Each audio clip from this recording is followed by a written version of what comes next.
Hello, so what's up mga kaibigan. So for today's vlog, guys, mag-grocery kami kasama ko tong mga kapatiran natin. So shout out pala sa mga kasama ko dyan, si Kuya Mark, si Kuya Alpi at si Kuya Arnel. So for now maggagas muna kami kasi nga wala lang laman yung car. So alam nyo pala guys, dati pala yung gas ito is mura lang, ngayon tumaas na. So mas mahal pa kasi ang tubig ko para sa gas dati. So ayan, bali nagputang kami dyan.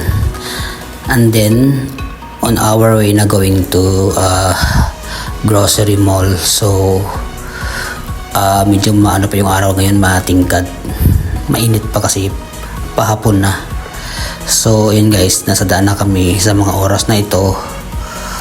Medyo hindi naman ganun ka traffic dito ngayon kasi nga Saturday, weekend pa din. So ang matraffic talaga na araw is from Sunday to Thursdays. So ayan guys, makikita nyo medyo maluwag yung daan sa ngayon. Ayan. And then ayan guys, yung sa daan, makita nyo yung mga halaman, hindi ganun karami yung mga halaman dito. And then may mga dates ulit. Ang ganda lang dito kasi guys, malawak yung daan, mga 4 ata na sasakyan yung kaasa sa isang way lang. Ayan, so medyo na-traffic tayo dyan kasi nga medyo malapit-lapit na sa mall. Ayan guys, so ang ganda talaga ng ng mga dates na yan, na trees. Ayan guys, so super init pa rin kahit October na. Siguro ang change climate dito is mga end of October, pero sa ngayon naman na medyo malamig na rin. Ayan guys, namatay na kami dito sa mall. Ayan, bali yan yung escalator nila.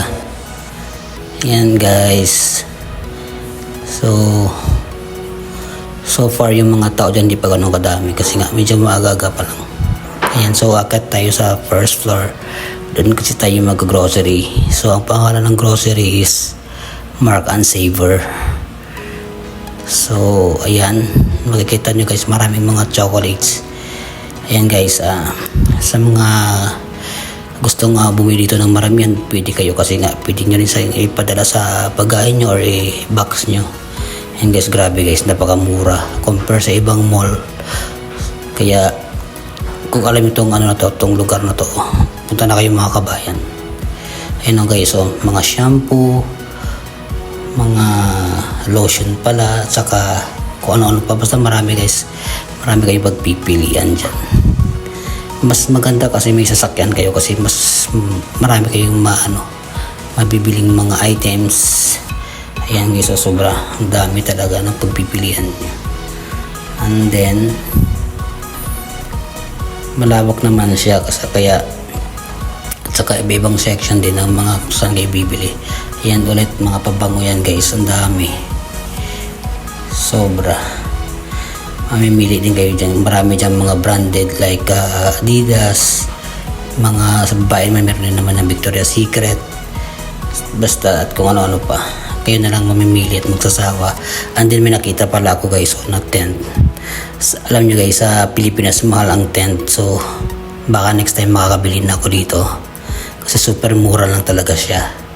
Imagine mo, parang kalahati lang ng price or 1/4 lang ata ng price sa Pilipinas. So ayun guys, okay naman yung tent, maganda siya, siguro good for 4 or 5. And then may nakita rin ako dito na chair tent, pero yung pwede mo sa magamit sa tent yung upuan. Yan guys, so napakamura din talaga niya. So baka in the future magpapabagay rin ako nyan at bibili ako nun. Yan guys, super mura talaga, kaya maganda talaga dito pamili.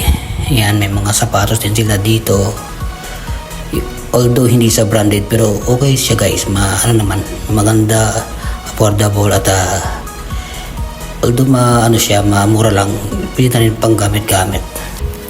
And then ayan, may mga tayo guys, Nutella, mga pampalaman. Yan, tsaka Yan, mga biscuits yan. Ayan.